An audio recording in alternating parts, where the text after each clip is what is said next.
What's up, guys? New Matt here, coming at you with another retro deck profile. Today we're going to look at Billy Break's Tengu Plant deck from YCS Columbus. We're going to look at the Columbus build, and then we'll briefly touch on Toronto. Essentially, at this point in time, if you looked at our list, we did the second place Nationals list for plants from the format prior, where plants had a lot more utility, a lot more assets. They were clearly the best deck with multiple formulas and librarians and things like that. Multiple Avarices even. So with the neutering of this, with one Lonefire, one Debris, one Formula, one Librarian, one Trish, we're really like reining this deck. And a lot of people thought the deck was kind of dead. And then Billy ended up winning Toronto with it, with the first event of the format. This is the second event of the format and kind of the end of 2011, as YCS Kansas City was just around the corner, and Dino Rabbit was legal for that event with Photon Shockwave, and we had Zen Mains and things like that. So it does warp the format a little bit, especially with cards like Logging and Dolka and Rescue Rabbit. But at this point, this is my favorite mirror of all time. This is one of my favorite decks of all time. This is one of the things that even got me into quote-unquote retro Yu-Gi-Oh! Because at the time when the March 12 list came out, I didn't sell this deck, and I just kept playing it with friends. And I was like, okay, well, I own agents, I own plants, they're both dead, they're not worth anything, I'm going to keep them, and I'm going to keep playing them, just with a thing.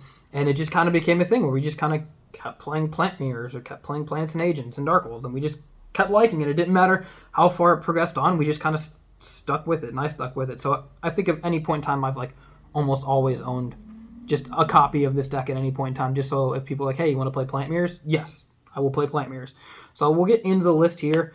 With the plant monsters, of course, Dandylion, Spore, Bulb, and Lonefire Blossom. Lonefire is, again, we're going to target these three cards.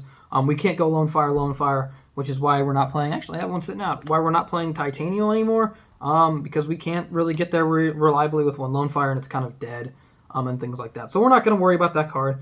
But we do have these four. This is our plant engine, supported by our one copy of Debris Dragon. We could, again, summon our Dandylion and our Lonefire Blossom. Dandylion generates tokens. The fact that it's mandatory works well with Black Rose, being Black Rose Chainlink 2, Dandylion Chainlink 1. We will always get our tokens. Again, all of these are searchable Sangan, which is brought out of the deck by Tour Guide. So this is kind of a versatile thing. It is important to note that a thing that I like about this thing is Sangan is the only searcher in the deck. So while the deck is relatively consistent, there are games where you just won't get Tengus or you won't get plants or anything, and you just kind of be struggling to keep up with your opponent. It does happen, but I mean, at the time, this is a very unusual mirror because all the games are going to be different because there's no searching. It's not a set combo. There are no set combos. You have to look at your hand and figure out what to do with them, because we're not going to be able to search the same repetitive solutions over and over again based on where we are. So that is another thing that I just really love about this mirror and what I love about this format. We have the three Reborn Tengus. This is the Tengu part of Tengu plants. They just trigger themselves. They're mandatory. They can't miss timing. They're great synchro fodder, great tribute fodder for Caius. Just an overall great card. Bricking them is, again, another thing. This is our shine ball if we draw multiple. But again, drawing one shine ball sucks, but drawing one Tengu is awesome. So it's another advantage this deck has over that deck. And again, it's a beat stick, 1700, and will trigger with you synchroing, but getting bounced to hand as long as it's face up, things like that. It's a very resilient card and will get semi-limited at the end of the format. 3 copies of Tour Guide from the Underworld. This is kind of the newer thing with Exceeds being introduced at the very, very tail end of last format. This is, again, a really important part of this deck. Again, it will be a really important card going forward in the next few formats. But this is where it really rose to popularity as being the best level 3, the best card. Just a great staple engine. Decks that have no business playing it, played it. What's the point of playing this card in Agents? It's really good. Lightsworns would even incorporate it to play Twilight variants with Chaos Sorcerers and BLS and things like that. And then, of course, the aforementioned Sangan. This is not a point in time where we can just detach Sangan and trigger it like a Levier or Leviathan Dragon. We're not really doing that for that here. It's mostly to go grab Maxx or Veiler or a Lonefire Blossom or a Debris Dragon. But this is our only search option, so it is important to utilize it as best as you can. 2 copies of Thunder King. Realistically, we probably should be maxing out on this card because of how good it is in this format. It's just really good against just about everything. It is the heart and soul of the deck outside of the plant parts. This is the thing that keeps the deck together when you have those bad hands. The only thing that the deck can struggle with is a bad hand and losing the die roll, that's when you're really gonna struggle. But if you have the Thunder King, you can really like compensate for not having those Tengus or those tour guides or those plant cards. We can just kind of put a Thunder King on the board and kind of hope that it kind of slows our opponent down a little bit. Same thing with Reaper, but in the other sense. This is a debris target, which is cool, but again, it's a pretty stable card. It forces our opponent to do things, and then it being a dark for Catastor, force them to use like a Trish maybe at an inopportune time or a Scrap Dragon or something like that. And if we can back this up with trap cards, we feel pretty good about it, and it's relatively safe. Again, Brio gets rid of it, but again, a Brio wouldn't cause it to trigger, to blow itself up, so we would still have that Reaper for later. So we could constantly cause them to minus. 2 copies of Caius. This is one of the changes that Billy made from Toronto to Columbus, in that he was only playing 1 before, and he was playing Call the Haunted. We've cut Call from this version of the deck. Call wasn't really as good, and if there was a 6th trap card that I would prefer to play, it would definitely be Mirror Force over Call the Haunted. It just doesn't do as much.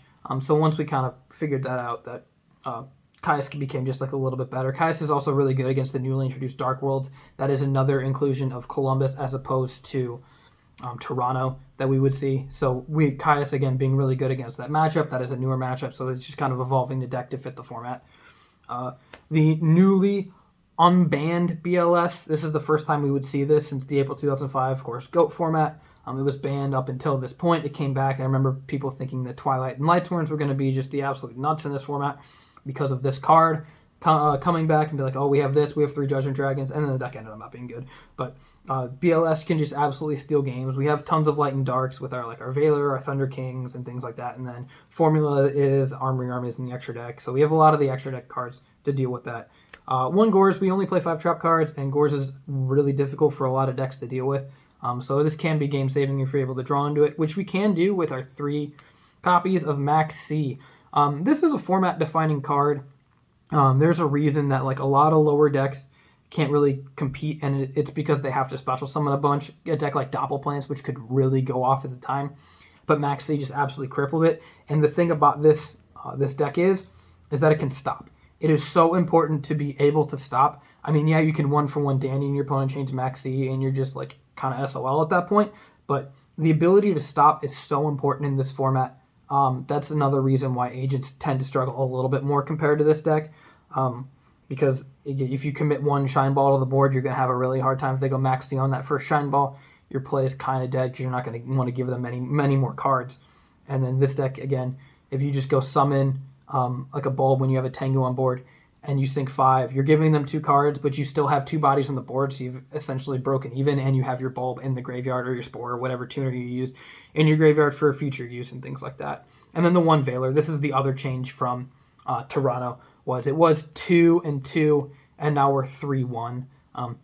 I like having Valor even in later formats as a one of in a what I call tour guide format, where you have like a Sangan can search something. You want to have access to a Valor, and it's a light, and it's a tuner, which is actually relatively important because if you banish it for BLS, you have a level 1 tuner that you can grab off of Leviair if you need it. So if you're able to banish it that way, and you're able to go off and have plays with that Valor and being able to use it as a tuner later on with Leviair. So that's another reason I like it. There are a lot of game states where that does become a thing. We'll move on to the spells here. 1 copy of 1-for-1. This is probably the best spell in the deck, other than maybe the 2 enemy controllers. These are your real powerhouses for me. 1-for-1, obviously, because of what it can do, especially if you have a monster that you want in your graveyard. Like, say you open Spore or Bulb, and you're able to pitch those. Obviously, with Dandylion, it's nuts, but it's just a game-breaking card. It's so good. It's a powerhouse.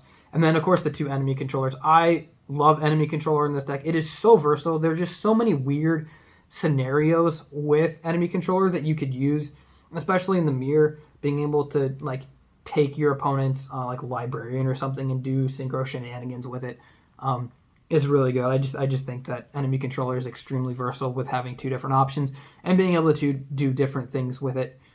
Especially if you like Valored your opponent's tour guide and then you summon your own tour guide, got Sangan, econ the Sangan, got a free search, and then use their tour guide to exceed.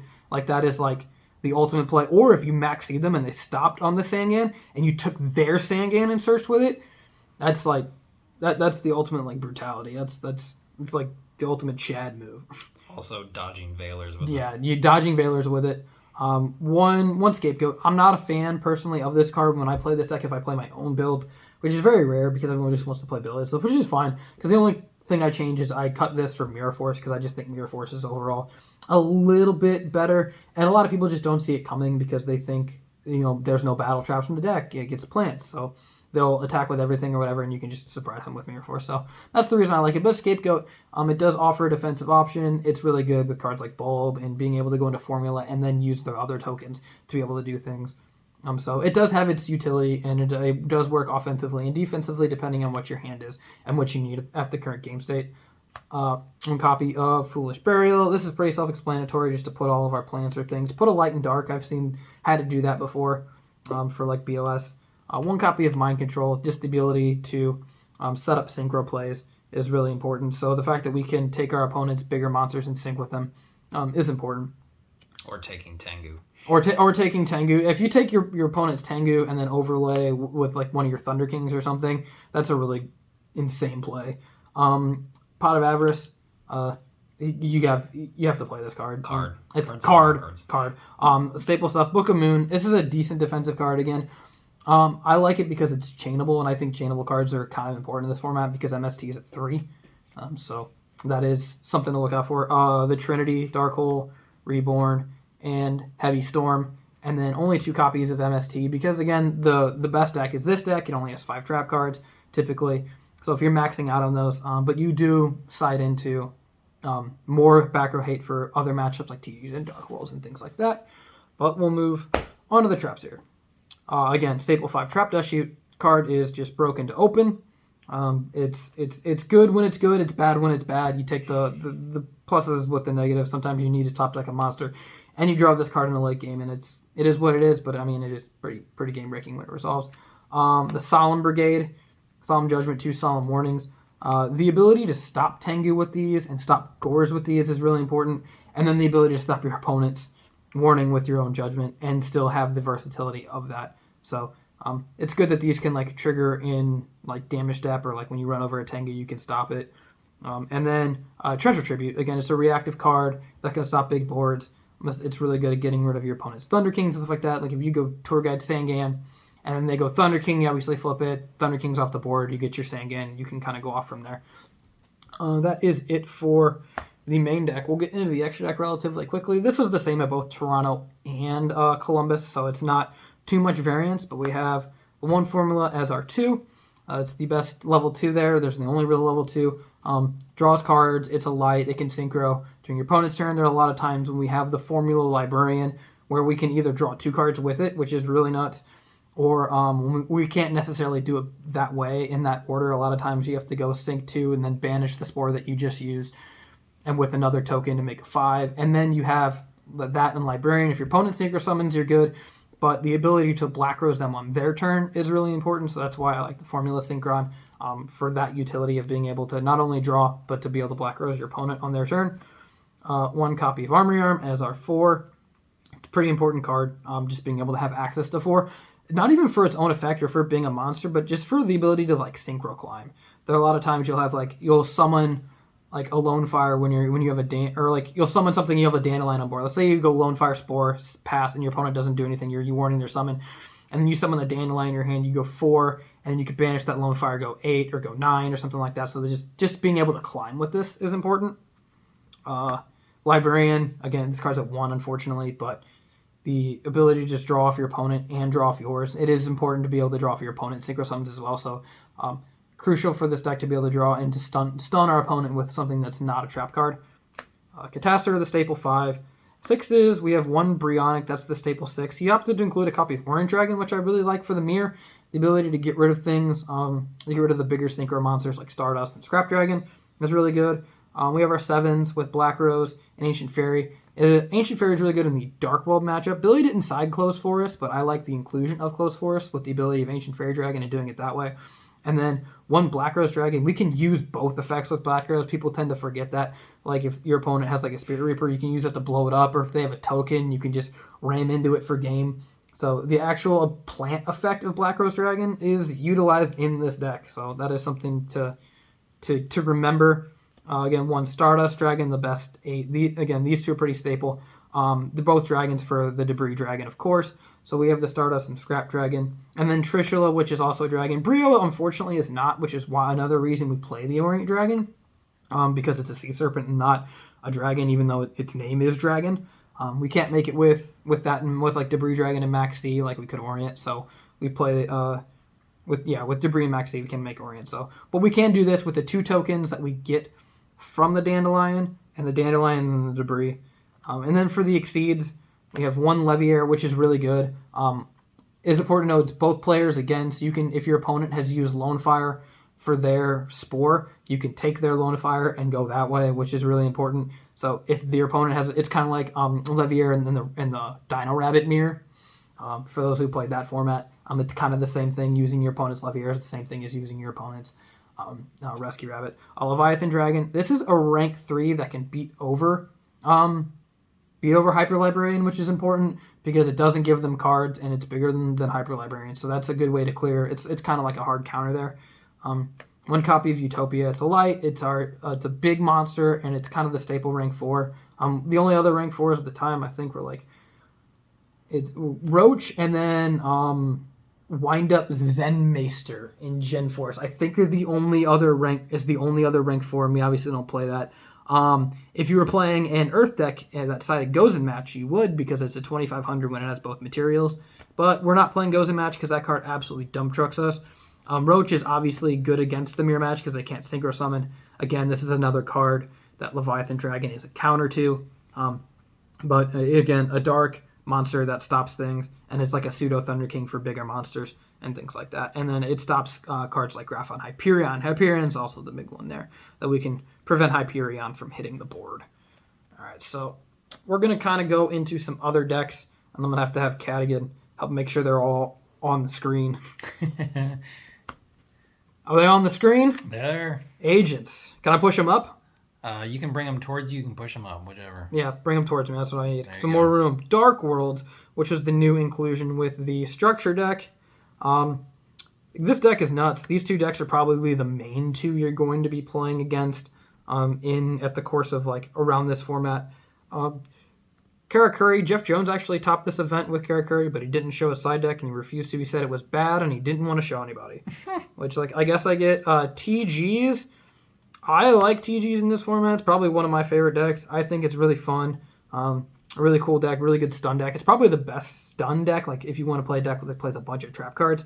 I honestly think Hero Beat is pretty underrepresented here. Nova Master was included in Gen Force, which is the last legal core set, if I do believe so. This is your newest fusion. So Super Poly has another target. It would get really good because I believe Zenmains is a fire, so it would get really good later on, the ability to get rid of Zenmains.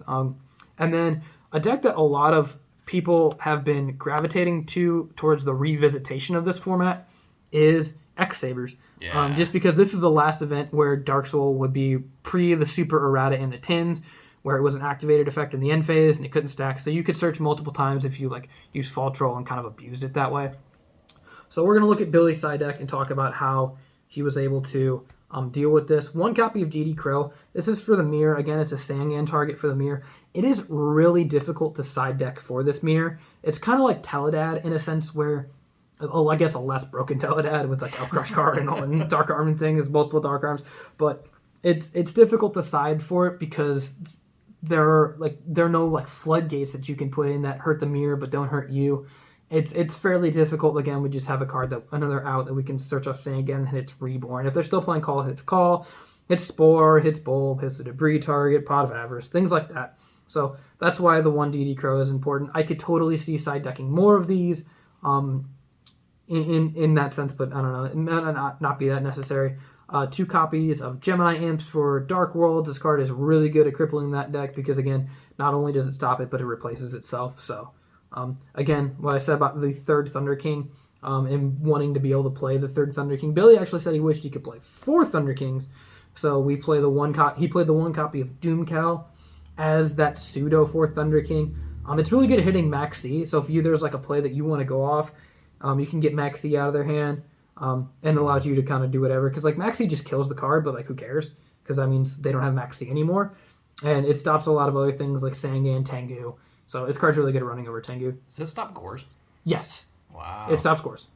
And it stops Gorz. Yeah, that's why if you notice that there's a couple games that you and I have played where rather than attacking in lowest to highest, if I have this, I'll attack with this first because it'll do the damage, and then if you try and drop Gorz, it'll sack itself off. So it'll get its 19 in. 2 copies of Leeching the Light. I've talked about this before, but for the agent matchup, if you have a boss monster that is bigger than Hyperion, you typically just side deck Light Imprisoning Mirror. But if you have a hard time getting rid of Hyperion, and essentially the 2700 body is just too much to get over, then you just play Leeching the Light and you get over it that way, and you just kind of OTK through them. The Space and Dust Tornado has more of back row removal for things like Gates, for the TG matchup, things like that. Karakuri would play a decent amount of traps. Actually, in Jeff Jones's Karakuri build, I believe he maxed out on Fiendish Chain, which was very ahead of the time. So he was able to probably get them before they were like a $30, $40 super when everyone was trying to loop cards out of each other's hand in a couple months. 2 copies of Debunk. Again, it's really hard to side deck for the mirror. I'm not too into this card. This is like if you're a newer Yu-Gi-Oh player. This is like if Called by the Grave was bad. But again, it's a way to stop hand traps. So the ability to stop Maxx in this deck is kind of important. It's good going first, not going second. 2 copies of Shadow Imprisoning Mirror, again for Dark World. This card just they physically can't play. If you can deal with Grapha, then they can't play. And then I actually really like this. 2 copies of Dimensional Prison. It's really good at stopping a previously established Christia, as well as dealing with Gladiator Beast monsters because they struggle through this. Karakuri can kind of struggle through this. It banishes Grapha, which is really important. So in the Dark World matchup, it's important to set this card after the Grapha's in the graveyard rather than when they're just trying to pop it, unless you're just going to lose the game. But for me, I just think the Deprison is more important to just hit it as opposed to just losing it for free. You don't want to do that. So using this card, you just got to be mindful of where this deck is in its game state. And then, of course, also with Hyperion, if they have the ability to pop cards. But yeah, you want to make sure you're able to hit Christia. You keep a track of what lights or fairies are in their graveyard if they're getting close to 4, and you might have to deal with that because Christia is another card that this deck has a really big issue with, which is actually why I prefer, instead of like Debunk, I would prefer Smashing Ground. I just think that card, or Soul Taker, either one, just to get rid of Christia because this deck physically cannot play when that card is on the board. But that's going to be it for this deck profile. There'll be plenty of duels in the description, plenty of mirrors doing a lot of fun stuff with this deck. The plan engine is just so versatile, and you can just have so much fun with it. But let me know what you guys think of the deck. 10-year anniversary of YCS Columbus and Billy's second straight YCS win. And thanks for watching, guys.